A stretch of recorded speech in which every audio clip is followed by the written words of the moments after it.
Hey everyone, so here is one another video on the Lake Isle of Innisfree. As you know, I have already made one separate video on the central idea and themes of the Lake Isle of Innisfree. आज इसके बाद का discuss करेंगे। आपको अगर वो video चाहिए तो आपको प्लेलिस्ट में मिल जाएगा। 9th क्लास की प्लेलिस्ट में ये सारी चीज़ें अवेलेबल है। Now let's come on William Butler yeast, जो कि इसके पोएट हैं। William Butler yeast 1865 to 1938 is best known for his poetry, plays, prose, and that explore Irish folklore, mythology, and spirituality. He was a leader of the Irish literary revival and co-founder of Abbey Theatre. इस बात को ध्यान रखने वाली बात है कि वो जो लीडर थे वो आयरिश लिटरेरी रिवाइवल तो थे ही सही, इसके अलावा को फाउंडर रह चुके हैं एबे थिएटर के। एबे थिएटर एक थिएटर है जिसके फाउंडर हैं वो। In 1923 he became the first Irish Nobel laureate in literature.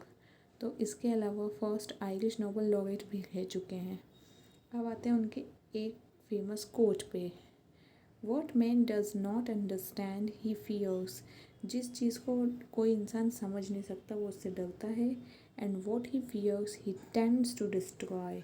और जिससे वो डरता है उसको वो डिस्ट्रॉय करने की कोशिश करता है। जैसे किसी भी चीज़ से अगर आप डरते हो उस काम में आपको इन्वॉल्व होना पड़ेगा तभी वो डर फिनिश होगा, लेकिन लोग उसमें इन्वॉल्व होने के बजाय उसे डिस्ट्रॉय करके या फिर उससे दूर रहने में भलाई समझते हैं। जबकि कई बार डर के आगे जीत वाली जो बात है वो हमेशा सही बैठती है, इसलिए फियर्स को फेस करना चाहिए। अब आते हैं कंटेंट पर। तो आज के इस वीडियो में क्या क्या पढ़ेंगे ये उस बारे में है। पहले तो स्टेंजा 1 और उसका एक्सप्लेनेशन देखेंगे, देन स्टेंजा 2 एंड उसका एक्सप्लेनेशन देखेंगे। So let's start. What is stanza 1? Analysis of the poem The Lake Isle of Innisfree. I will rise and go now and go to Innisfree, and a small cabin built there of clay and wattles made. 9 bean rows will I have there, a hive for a hive for honeybee, and live alone in the bee loud glade. अब देखते हैं कि इन lines का meaning क्या है। Stanza 1 का explanation देख लीजिए। The speaker begins by telling the reader of intentions he will arise and go now. तो वो जो है रीडर ये मतलब रीडर्स को ये बताना चाहते हैं, जो स्पीकर हैं जो कि कौन है, विलियम बटलर येस्ट हैं, कि he will go arise and go now. वो उठेंगे और कहाँ जाएंगे? To the lake isle of Innisfree. एक ऐसा आइलैंड है जो कि इनिसफ्री के नाम से उनकी इमेजिनेशन में है। ये मैंने आपको लास्ट वीडियो में भी बताया था। ये सिर्फ एक इमेजिनरी प्लेस है, तो उस प्लेस पे वो जाएंगे। In this first line the word go is repeated twice. इसमें गो जो है वो 2 बार रिपीट हुआ है। Yeats made this choice to provide special emphasis on the importance of the speaker's action. The speaker is determined he must and will go to the Innisfree. वो determined इसलिए उन्होंने 2 बार go बोला है, 2 times. The second line provides additional details as what he is going to do when he gets there. और अब second line में उन्होंने ये बताया कि जब वो वहाँ पहुँच जाएंगे तो वहाँ पे जाने के बाद क्या करेंगे। Then next he plans to create a small home for himself. एक छोटा सा घर बनाएंगे वहाँ, और उस घर में उस घर की कुछ स्पेशलिटी भी बताई है। तो he is going to be the only one living in the house. वो अकेले होंगे जो वहाँ रहेंगे, विदाउट एनी फैमिली और रिलेशंस ऑफ एनी काइंड। कोई भी तरह का रिलेशन या फैमिली मेम्बर उनको वहाँ नहीं चाहिए। He plans to build a cabin from clay and wattles. तो वहाँ पे क्ले एंड वेटल्स का एक कैबिन भी बनाने वाले। कैबिन आपको पता होगा एक अपना ऑफिस टाइप, और वेटल्स क्या होती है? Sticks and rods. तो वो क्ले मतलब मिट्टी से और वेटल्स मतलब स्टिक्स एंड रॉड्स से स्टिक्स छोटी छोटी लकड़ियों से बनाने की कोशिश कर रहे हैं।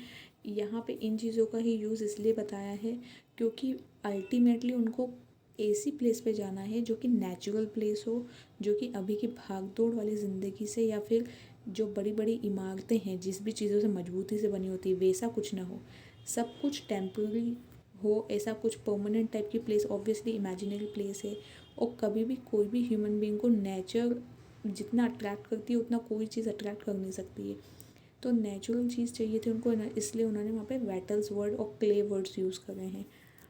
Once he plants and a hive for presumably many honeybees, as in the next line the glade means or small cleaning in the forest is filled with their sound।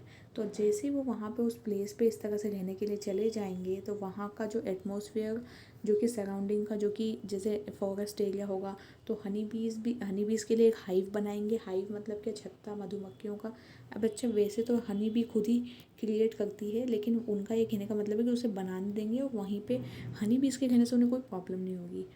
और इसके अलावा वहाँ का जो भी इस तरह की नेचुरल साउंड है ना, वो उन्हें बड़ा अट्रैक्ट करेगी, चाहे फिर वो बीज़ का हो, किसी भी चीज़ का साउंड हो।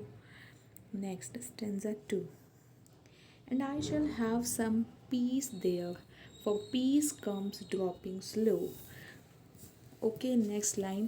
Dropping from the wheels of the morning to where the crickets sings, their midnights all a glimmer, and a noon a purple glow, and in evening full of the linnet's wings। अब देख लेते हैं इसका explanation क्या है। The second quatrain of the Lake Isle of Innisfree provides the reader with a reasoning behind his desire to travel to Innisfree। अब वो reason बता रहे हैं इस वाली प्लेस पर, इस वाली सिचुएशन में, इस स्टेंजा में, कि उनका क्या रीज़न है, क्यों उनको इनिसफ्री जाना है। टू फाइंड सम पीस, क्यों जाना है, पीस उनको मिल जाए, पीस मिले, थोड़ी सी शांति मिले, उस चीज़ के लिए। Next line. This stanza also contains some important metaphorical relationship that Yeats sets up between the notion of peace and nature। He describes peace as dropping slow.